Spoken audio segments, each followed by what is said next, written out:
और विधानसभा चुनाव से पहले बिहार में राजनीतिक सरगर्मी तेज हो गई है। इसी बीच पटना के ऐतिहासिक गांधी मैदान में रविवार को वक्फ संशोधन कानून के खिलाफ मुस्लिम संगठनों ने विशाल रैली का आयोजन किया और इस रैली में मंच पर पूरा विपक्ष साथ नजर आया।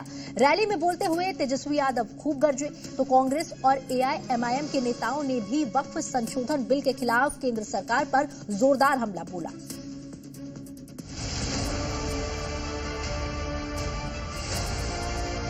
ये देश किसी के बाप का देश नहीं है।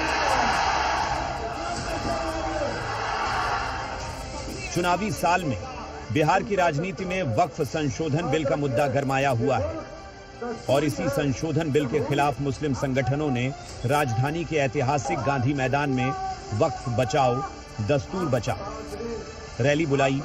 इस रैली के मंच पर पूरा विपक्ष एक साथ नजर आया, पर गरजे तो तेजस्वी यादव। हमारे स्वतंत्रता संग्राम की लड़ाई में चाहे हिंदू हो मुसलमान सिख हो या ईसाई सब लोगों ने इस देश की आजादी के लिए कुर्बानी देने का काम किया था। ये देश किसी के बाप का देश नहीं है, हम सबों का देश है। तेजस्वी यादव सिर्फ इतने पर नहीं रुके, बल्कि चुनाव आयोग के फरमान का भी मुद्दा उठाया और दावा किया कि साजिश के तहत गरीब पिछड़ों दलितों की हकमारी की योजना बनाई गई है।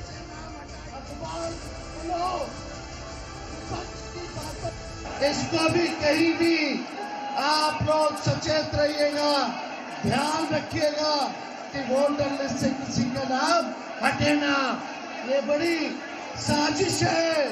वोटर के फिर पेंशन से नाम हटाएंगे। ये लोग देश को तोड़ने का काम कर रहे हैं।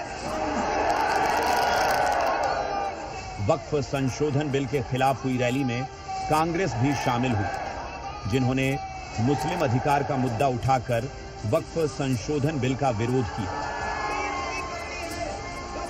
कहना है कि नहीं, ऐसा नहीं होगा, कभी ऐसा नहीं होगा, कभी ईमान का कुरान का सौदा नहीं होगा।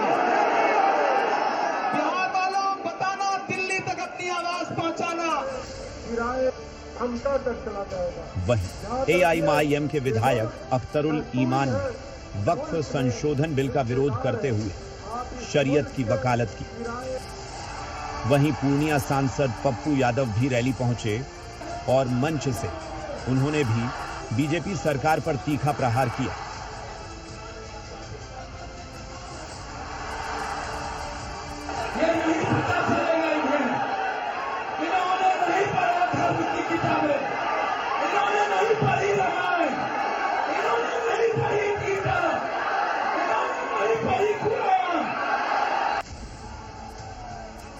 मुस्लिम संगठन की तरफ से आयोजित इस रैली में सभी दलों को न्यायोता दिया गया और इस रैली के मंच पर विपक्ष के तमाम नेता मौजूद रहे और जिस तेवर से वक्फ संशोधन बिल का विरोध हुआ उसे देखकर तो यही लगा कि चुनावी साल में बिहार के लिए ये अहम मुद्दा होगा।